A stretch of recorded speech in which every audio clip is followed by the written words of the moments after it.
Guys 4 তারিখে গেমের ভিতরে এমন একটা ভয়ঙ্কর আপডেট আসতে যাচ্ছে, এইটা দেখার পর তো আমি পুরাই অবাক। কারণ ওই দিন গেমের ভিতরে আসতে যাচ্ছে 4টি আপডেট। এর ভিতরে প্রথমটা হলো ওটিপি ভেরিফিকেশন। সো আপনার এখানে দুইটা অপশন দেখাবে, একটা হচ্ছে 18 বছরের উপরে এন্ড হচ্ছে 18 বছরের নিচে।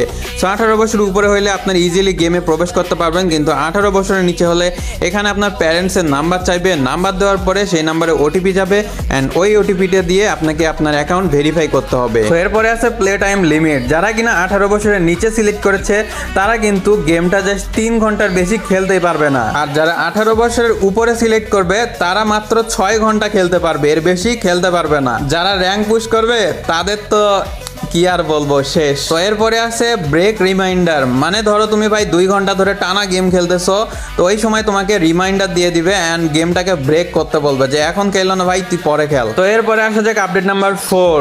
এটা হচ্ছে টপ আপের লিমিট। ভাই তোমার বয়স যদি 18 বছরের নিচে হয় তাহলে তুমি 7000-এর বেশি ডায়মন্ড টপ আপ করতে পারবা না একদিনে। তো এগুলো আপডেট দেখার পরে আমার মনে হচ্ছে গেরেনা নিজেরটা নিজে মারার জন্য প্রস্তুতি নিচ্ছে।